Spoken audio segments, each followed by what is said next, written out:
YouTube! You already know who it is, baby. It's Yugi Skull. You already know. Guys, super excited. Super excited for um the Yu-Gi-Oh! Genesis format. Man, that format is so fun, so innovative. Rewards deck building.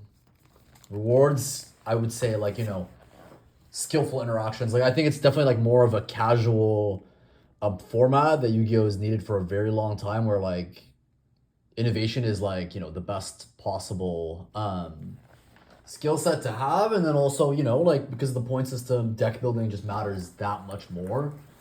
And honestly, we can finally do, we finally don't have to worry about turn zero plays, being hand trapped to death, and so forth. Yeah, I'm super excited to bring you guys a Voiceless Regenesis deck profile. This is what I'm going to be playing, I think, for the time being until something else pops up. I think this build definitely has some legs to it. I did see a list online that I definitely think I have made better at this point. But yeah, bear with me. The deck is, I would say, 99% there. I'm only missing a couple of cards in the main and then a couple in the extra, but I do have access to them. It's just a matter of time before I get, get the actual physical copies. But yeah, definitely going to be something that I might be, playing with next week at the Niagara Falls Regionals. If I, God forbid, I scrub out the main event of the advanced format. But yeah, let's get right into it. First and foremost, I've got for my rituals 2 Skull Guardian and Seravis. The Seravis is actually 5 points because I guess, Konami treats it as a hand trap because the negate effect of, let's say you normal summon low in this deck, you can actually, they tried the Impermanent Reveiler, you can actually chain Seravis to protect it and negate the activation of that card.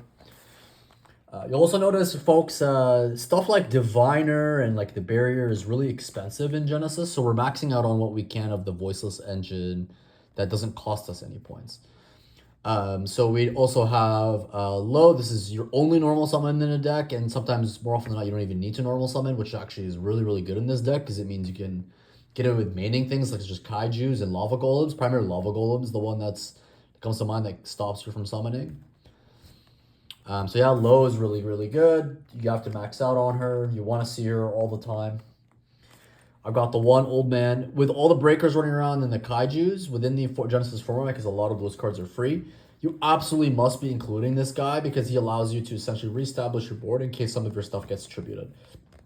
We do lose to things such as Dark Lure to an extent. We do lose to kaijus because you're setting up hard Omni Negates on the board. So having this on board means that you'll be able to recur back your Skullguard or even a Seravis from the deck to reestablish a board presence. And of course, we're maxing out on the lady herself, Saphira. This is also, again, one of your best starters. Low is the best. This is probably the second best. Third best is pre-prep, which we'll get into. For the Voiceless spells, I'm doing the 1 Blessings, the 2 Prayers, and then the 1 Bear. This is 33 points. This is why the engine is so, I think,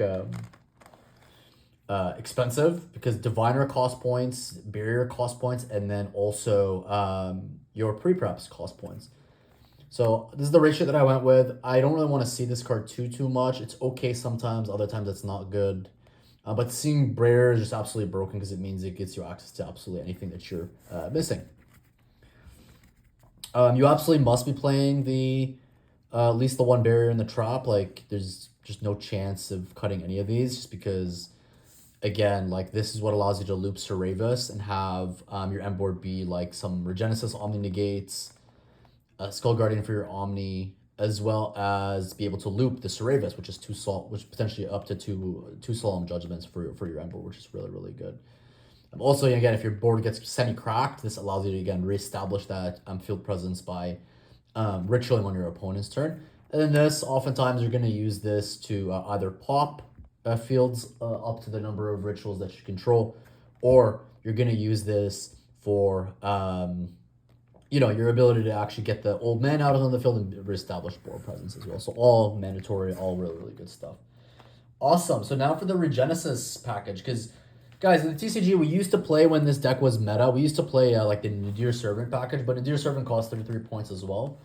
So instead, we're actually going to be using the Regenesis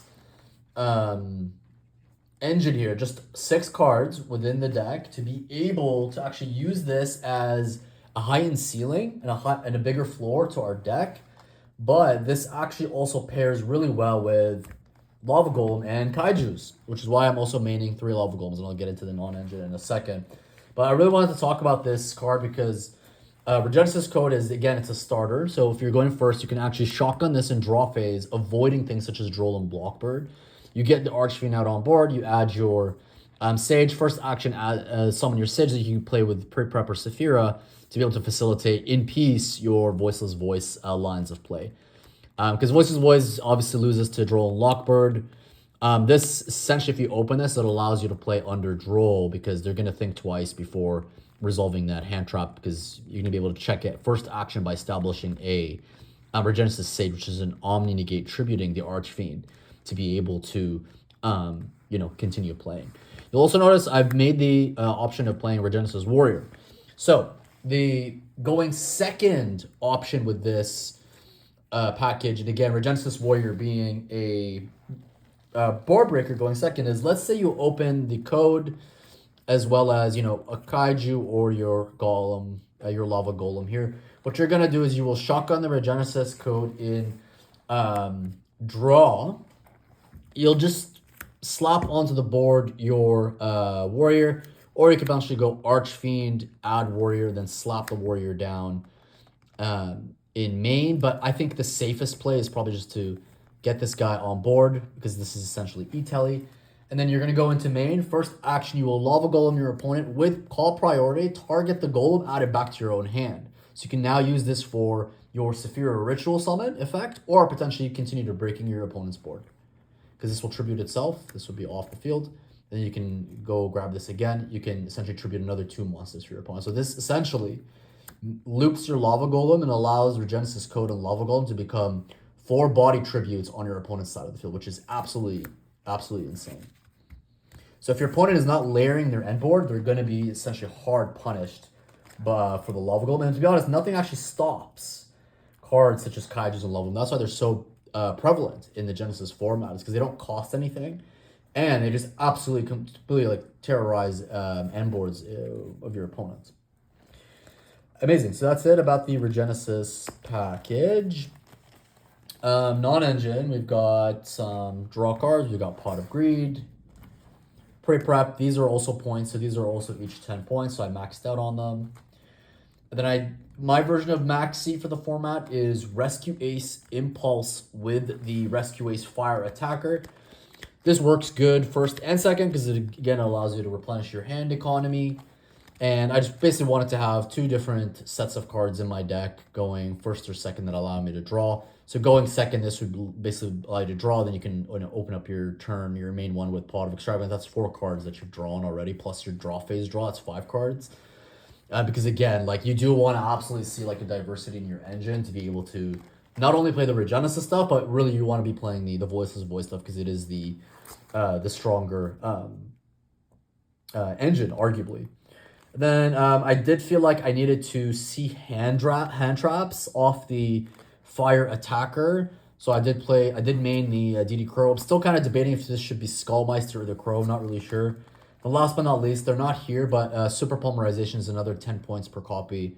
That is something that I'm also going to be, maining in my deck. So if you really think about it, guys, why I really love this list is a lot of the cards have a multiple utility. So for hand traps, you've got your Crows as well as your Rescue Ace Impulses. So that's 6 hand traps in the main. You can go up to 9 with Skullmeister being in the side. Draw cards, you've got 6 cards with also the 3 impulses. That's 6 cards to draw before you even start to add some of your combo pieces to hand. Even things such as Super Polymerization. We said we played through 3 Super Polymerization. I count towards my breaker count in the deck the Regenesis code, because it gives you access to the Warrior to be able to bounce your opponent's monsters, and it just really, really synergizes well with your lava golem. So that's a total of really 10 board breakers just in the main, and plus even more in the side. So yeah, that's how I'm thinking about the Genesis format. Is like your cards need to have multiple use cases, and they need to count up to your non-engine counts. So in this case, Regenesis code, for example, is engine absolutely, but it's also non-engine at the same time. Excellent. Let's go over the extra deck. So this should be 3 Garura and a Mud Dragon, just for super polymerization, plus the more stuff that you're going to see in the side. There should also be a Malong for synchros, as well as the Wind Pegasus Ad Ignister. 2 Valons, not 1, 2. Mario Logic Aggregator, and then I do have a small but mighty rank 7 package. I went for the Arm Dragon of Annihilation, the Red Eyes Flare Metal, as well as Big Eye. So let's talk about these 3 for a split second. These, essentially during grind game, if you have an abundance of level 7s on board, such as the Regenesis names, or the obviously like the Voiceless monsters, such as your Ceravis, your Skull Guardian, or even things such as your Old Man. Those are all level 7, so you can absolutely go into level 7 plays. Do keep in mind the Regenesis code does lock you out of your extra deck, so these are stuff that you might need to access during grind game. So Big Eye is just a body steal, nothing to really say there. Flare Metal, I put this in because I feel like there's going to be some game states where like you get your opponent down to 1,500 life points, slap this on board, let them kind of just have a win condition against them where they just can't burn themselves. They just can't use enough effects to be able to play. Or it would force out things such as a Kaiju, where they have to actually go for this one instead of touching your Skull Guardian or Regenesis Sage, which are Omni negates, right? So it kind of diverts the attention away from some of your end board pieces. The last but not least, this is probably the most spicy piece within the deck. So this actually synergizes really well with the Regenesis package. So one of the things that I like doing, and I've seen work really well in testing, it's a small synergy, but it definitely matters, is the fact that Regenesis code can, I believe, it says here, during the main phase, if this card is in your graveyard, except the turn it was sent there, you can banish it, then target one of your banished Regenesis monsters, special summon it. So this means, let's say in theory, you're required to go into the rank 7 to pop some things on your opponent's turn. You would pop some items on your opponent's turn, banish the Regenesis names that you've already tributed for cost to resolve the effects of like the negates or the warrior, or even for ritual summons, this thing ends up in your graveyard. What you would do is, you'd detach off the Armed Dragon, pop something on your opponent's board, unres, banish this, and then what you could do on your opponent's turn, or your turn for that matter, is banish the Regenesis code and be able to bring back the Archfiend or Sage or Warrior on your turn, or even your opponent's turn, as a form of interruption then.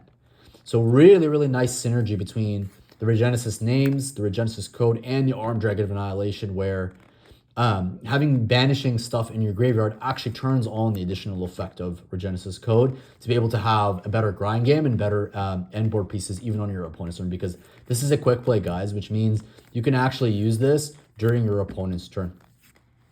I think, correct me if I'm wrong, guys. Maybe it's just your turn. I think it might just be our turn. I don't know. I don't know the ruling. I think, wait, hold on. Traps you can use on your opponent's turn, even engrave, but I don't know if spells you can. I'll have to double check. So yeah, that's it for the extra. You'll notice again, guys, I'm missing a lot of really they're Slayer targets. They're Dogmatic Punishment and Slayer targets, these guys. So I'm missing a couple, but the reason why, you can get away with loading up the extra deck with so many Ultimate Slayer targets is, of course, we're playing Ultimate Slayer. You can summon out the Mud Dragon and the Garur because we are maining Super Polymerization. But going first, I'm siding out usually either a card like the Crow or even the Impulses that are not necessarily great going first. I usually keep the Impulses going first just to draw. I like to draw. But I also play 3 Dogmatic Punishments. So this is, again, basically taking advantage of the fact that Regenesis and Voiceless don't even need the extra deck.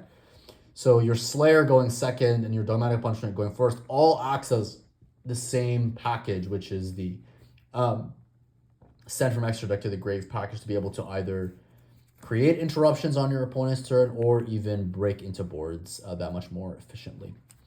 Then, of course, like I mentioned, you can actually summon the Garura and the Mud Dragon to break boards. And, you know, Garura, again, another draw card, which is just really, really phenomenal. I, of course, did touch on these a little bit. I've got the Skullmeisters. These could potentially be mained if there's a lot of graveyard effects. I don't know if Crow's the best or this guy's the best. Still kind of testing just to see. But, yeah, and then finally, we got some back row hate. I've got Cosmics. You absolutely should be playing this one because it's good first and second.